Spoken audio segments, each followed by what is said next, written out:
Hola a todos, les habla Ricardo Serrano en una nueva nota para este canal, su canal de YouTube, Un Venezolano Informa. Esta transmisión la dedicaré íntegramente a esta intensa y exhaustiva cobertura que sigue teniendo el proceso de la oposición venezolana, un proceso político paralelo al actual en la coyuntura política económica de Venezuela, del referendo revocatorio o las vías para llegar a un proceso, a un referéndum revocatorio. Porque desde el anuncio de la aprobación del 1% de las firmas, de la recolección de las firmas del registro electoral por parte del Consejo Nacional Electoral, se produjo el día 9 de agosto un pronunciamiento del ente electoral en la vocería de su rectora y presidenta, Tibisay Lucena. Sí, ya que según su disertación ese día 9 de agosto en 2016 no habrá referendo. Aunque no lo expresó de esa manera, Tibisay Lucena dijo que el referendo sería para 2017, o que si se cumplen, mejor dicho, si se cumplen los pasos, los trámites, la recolección del 20% de las firmas se realizaría a finales del mes de octubre. De aquí deviene un conjunto de conjeturas, de conclusiones, de especulaciones, de análisis, de interpretaciones que dan a entender que no habrá referéndum en 2016, que pueda haberlo, pero que el CNE no va a cumplir los lapsos y que debe cumplirlos, y si los cumple se podría realizar entre febrero o marzo, o se podría perfectamente realizar la última semana de diciembre. Un conjunto de análisis y especulaciones que siguen estando presentes, pero que es necesario desmontar una por una para de esa manera determinar qué es lo más factible, porque hoy en día el sistema político venezolano es muy incierto, y ante la incertidumbre en la que vive Venezuela es necesario acercarse al escenario más factible, más probable, para de allí partir en un conjunto de interpretaciones que nos den a entender qué ocurre claramente y qué puede pasar dada la actual volatilidad política en la que está sumida Venezuela.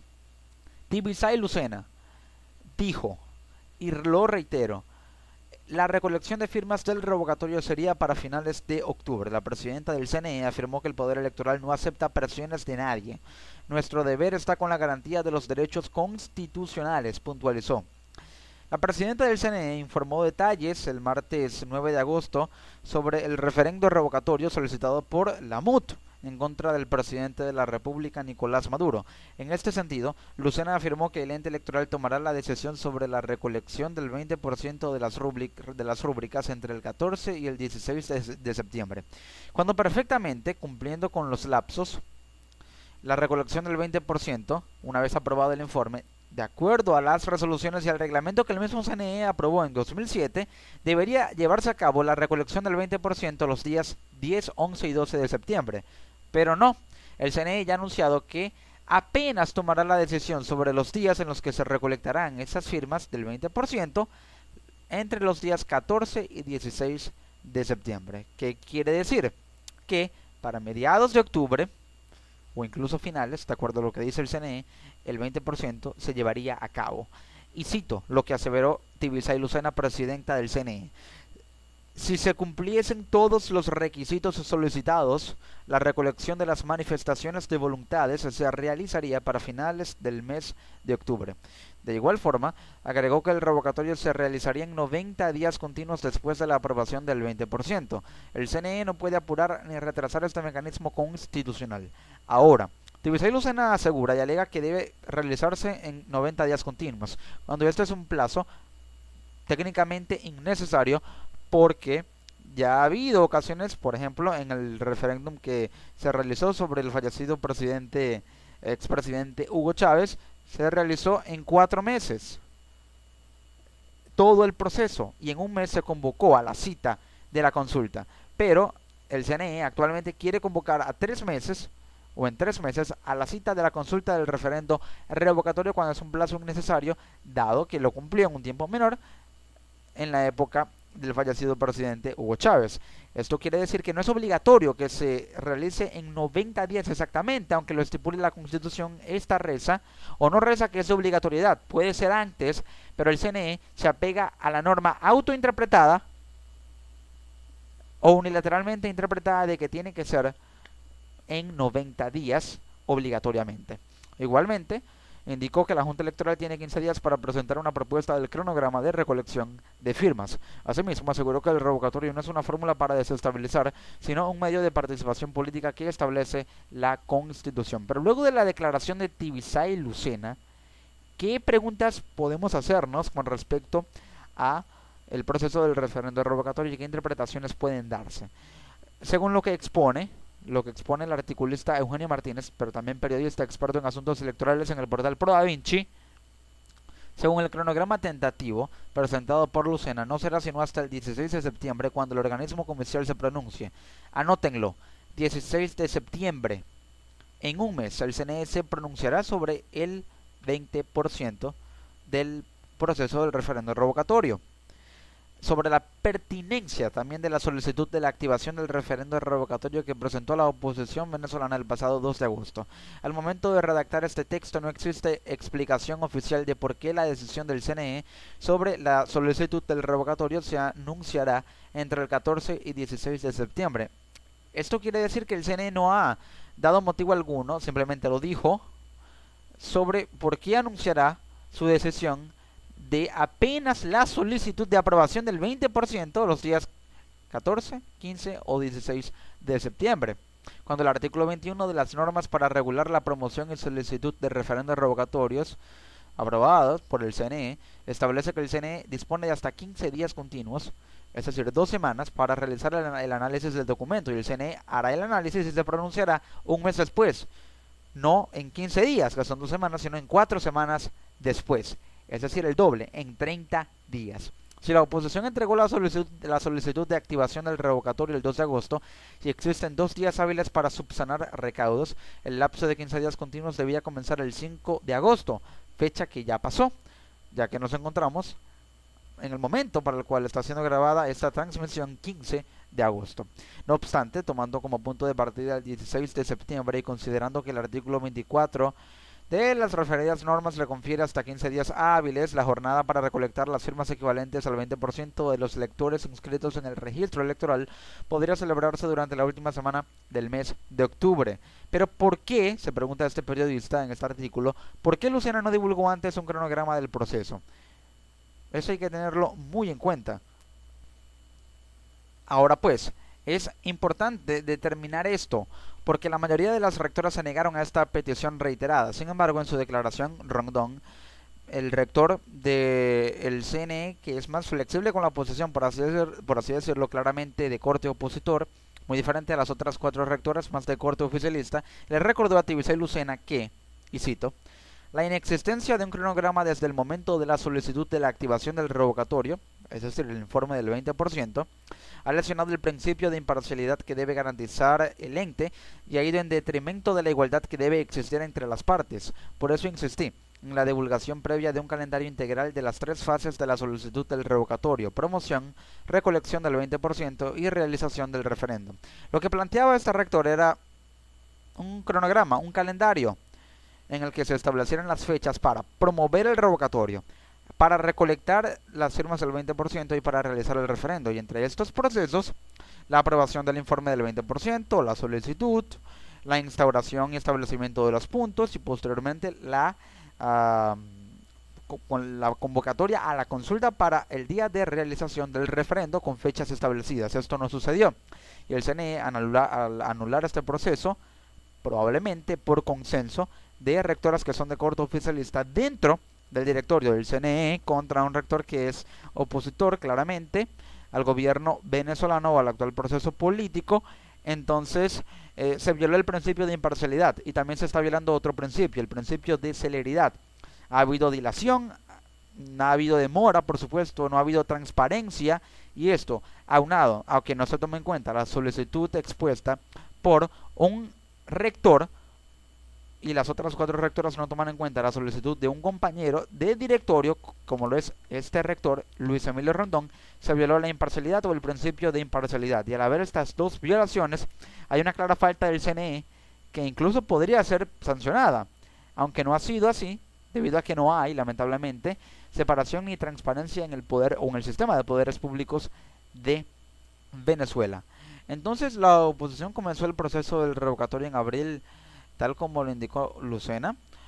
No, el actual proceso merece recordar algunos temas, aunque la presidenta del CNE insiste en el conocimiento público de la normativa. Es necesario acotar que durante el año 2007 el CNE aprobó realizar referendos revocatorios regionales en 10 estados, y para regular aquellos procesos se emitió la resolución del 7 de febrero de 2007 número 070207-036 en las normas o con las normas para regular el procedimiento de promoción y solicitud de referendos revocatorios de mandatos de cargos de elección popular. Entonces el CNE aplicó la norma para esta ocasión, pero no para el actual proceso.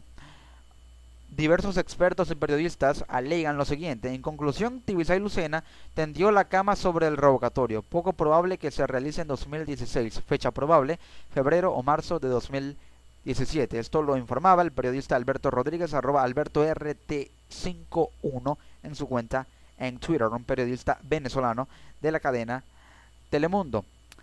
Es importante señalar esto, debido a que ahora el proceso ha sido dilatado, y entendiendo que si se recolectan las firmas del 20% a finales de octubre, entonces el CNE tardaría aproximadamente unos 15 días en establecer, o mejor dicho, en verificar esas firmas, y 15 días más en establecer los puntos. Es decir, que tardaría un mes en convocar a referendo. Y luego de un mes, esto implica que para finales de noviembre el CNE convoque a revocatorio. Y una vez que a finales de noviembre convoque a revocatorio, se llevaría a cabo 3 meses después, es decir, en diciembre, enero y febrero. El revocatorio podría llevarse a cabo en febrero, entendiendo que el CNE tardaría un mes en, primero, 15 días para aprobar las firmas del 20% que se recolecten a finales de octubre, y 15 días más para establecer los puntos de recolección del 20%. Luego se pronunciaría convocando al revocatorio, y entendiendo que se haría 3 meses o 90 días después, se llevaría a cabo, si se convoca a finales de noviembre, se llevaría a cabo en febrero, a más tardar marzo de 2017, en ese escenario. Pero ojo, el periodista experto en asuntos electorales Eugenio Martínez, @Puskas en Twitter, informaba lo siguiente: con recolección del 20% a finales de octubre, si el CNE se empeña en aplicar lapsos innecesariamente largos, el RR o el referendo revocatorio podría realizarse entre febrero y marzo. Claramente, la conjetura que puede extraerse es que el CNE no apelará ya al principio de celeridad, como no lo ha apelado, lamentablemente no ha apelado a él en todo el proceso. Y si ya demoró tanto para una fase que es decisiva, y demoró en una fase primordial que era prácticamente innecesaria de acuerdo a la Constitución y a la ley, y una fase tan simple como lo era la del 1%, podría demorar más en una fase que implica recolectar no un 1%, sino 20%, no 200.000 firmas, sino 4 millones de firmas, o incluso más, como probablemente lo hará la MUD, para tener un margen de error muy mínimo y lograr canalizar un grueso de firmas que pueda compensar las que lleguen a ser seguramente invalidadas por parte del CNE. Entonces, entendiendo eso, hay un escenario de probabilidad de un 70-80% o incluso 85% de que el CNE aplique estos lapsos innecesariamente largos, y así, con esa alta probabilidad, el revocatorio podría realizarse entre febrero y marzo del año 2017. El rector Luis Emilio Rondón se pronunciaba y decía que aún está a tiempo, y lo decía así: aún estamos a tiempo. El periodista Eugenio Martínez alega que si el firmazo del 20% es un éxito en participación, aunque sea a finales de octubre, será complicado para el gobierno posponer el revocatorio para 2017. Pero ojo, personalmente opino que si la presión social aumenta con más firmas en el 20%, la población civil hará presión socioinstitucional al CNE. Y es necesario entender que hay escenarios de estrategias, y esos escenarios son los siguientes. La oposición apelará básicamente a 3 estrategias: 2 estrategias institucionales y una estrategia social. Las 2 primeras estrategias serán las siguientes: designar a rectores más flexibles, por así decirlo, en el CNE, la primera, y la segunda, presionar al rector Luis Emilio Rondón, muy favorable a la oposición, para que agilice todo el proceso. La tercera estrategia es apelar a la presión social. El CNE ya ha negado procedimentalmente el revocatorio en 2016. Ahora crece el bloqueo burocrático, pero ¿crecerá la presión social? Por ello, septiembre será un mes clave, dado que la oposición convocó una movilización nacional hacia Caracas, la capital venezolana, desde todos los puntos del país para presionar por la realización del referendo revocatorio en 2016, y entendiendo que dado este pronunciamiento del Consejo Nacional Electoral, la OEA se pronunció y fijó posición en un documento con 15 países que emitieron un pronunciamiento exigiendo celeridad en el proceso y que no haya demoras para que se lleve a cabo un referendo revocatorio. Por supuesto, también ya se ha pronunciado Ban Ki-moon, las Naciones Unidas, pero a pesar de que los pronunciamientos internacionales no tengan un efecto directo, porque el revocatorio es un proceso político interno y no hay injerencia internacional sobre estos procesos por estatuto principal del derecho internacional, y no surta un efecto directo, es un factor importante, porque el mundo tiene constancia de lo que pasa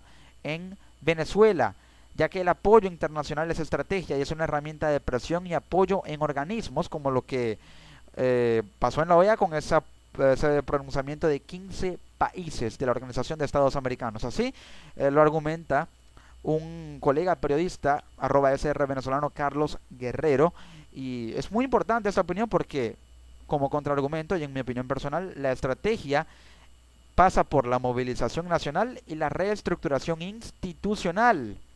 Este colega me alega que hay que reprobar todas las estrategias, ¿sí? No puede quedarse la oposición con una o dos, y menos con gobiernos antidemocráticos.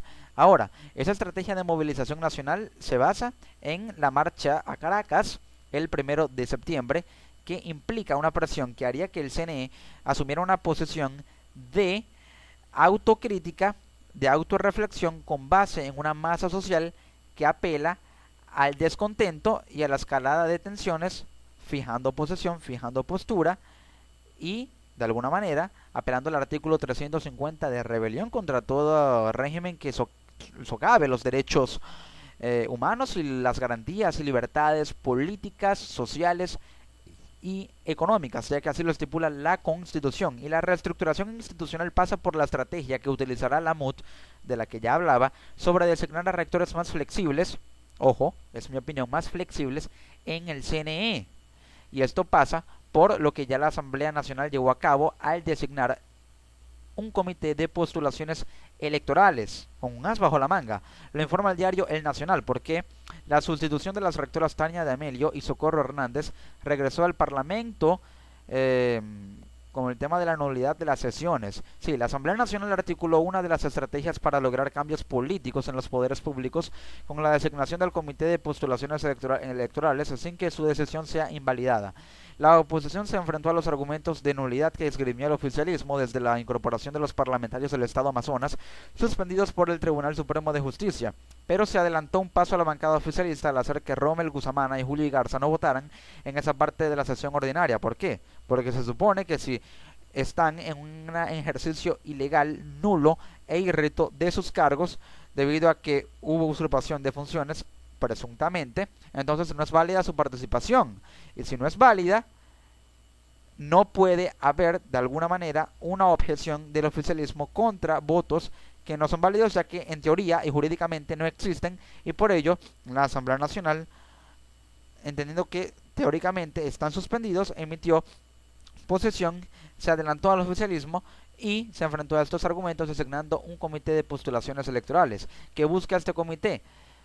Llevar a cabo el proceso de remoción, reestructuración y reforma de el poder electoral, del sistema electoral, es decir, una remoción de los rectores. Por supuesto, no se vislumbra un escenario en el que se ha removido el rector Luis Emilio Rondón, que ha sido muy condescendiente con la oposición, por así decirlo. Y tampoco se vislumbra un escenario en el que el CNE ataque, la Asamblea Nacional, la oposición, ataque directamente al CNE. Simplemente remoción con rectores que sean de alguna manera más apegados al principio de celeridad y el principio de imparcialidad. Con esto garantizarán una agilización del proceso, presionando al rector Rondón para que pueda incidir con su influencia sobre los rectores, los hipotéticos nuevos rectores. El proceso pueda acelerarse, se cumpla con el principio de celeridad, se aceleren los trámites, los lapsos necesarios se vuelvan necesarios pero más cortos, para que el revocatorio llegue de manera más temprana. Estas son las tres estrategias. 1. Designar a rectores más flexibles en el CNE con este comité de postulaciones electorales. 2. Presionar al rector Luis Emilio Rondón, favorecedor con la oposición, para que agilice todo el proceso. Y 3. Aumentar la presión socioinstitucional con la marcha a Caracas el 1 de septiembre, que podría hacer que la participación sea un éxito y obligar al CNE y al gobierno a tomar posesión de negociación, de llegar a un pacto, pero siempre entendiendo que la oposición no cederá posiciones hasta que se pueda destrabar este juego peligroso, juego político de quién pierde, quién gana y quién domina un proceso político paralelo que es clave para una transición que puede ser negociada, que puede ser pactada, ya que sea revocatorio y la oposición decide negociar con el gobierno precisamente un gobierno de unidad nacional, un gobierno de transición. Entonces implicaría un pacto que los radicales de las facciones del gobierno no estarían dispuestos a acceder. Y cabe destacar una acotación que la MUD informó que el 97% de los muertos que firman, así lo dijo, es atribuido a errores de transcripción de datos, según revela un informe técnico llevado a cabo por la Mesa de la Unidad Democrática. Así van las cosas en este proceso del referendo revocatorio en Venezuela. El impulsor de este proceso, uno de los impulsores y gobernador del estado Miranda, líder opositor Enrique Capriles, aseguró que la marcha a Caracas va a ejercer una presión que podrá surtir un efecto positivo. Y esa estrategia de presión social, pero también socioinstitucional, porque será sobre el CNE y sobre su sede principal, que está en Caracas, por supuesto, más la eventual estrategia meramente institucional de la oposición de remover a los actuales rectores, reformar el directorio del CNE, la rectoría del CNE, y presionar ya discursiva y retóricamente al rector Rondón para que agilice el proceso con estas nuevas designaciones de rectores. Esto es un proceso que lleva tiempo, poder garantizar una aceleración del trámite. Así están las cosas, es lo que puede pasar, y lo más probable es que el revocatorio se lleve a cabo en febrero o marzo de 2017, pero si la oposición sale victoriosa y exitosa en estas tres estrategias, podrá realizar el referendo revocatorio a finales del mes de diciembre de 2016 o en su defecto el 6 de enero de 2017, antes de que vence el plazo constitucional ya conocido por todos los venezolanos del 10 de enero de 2017.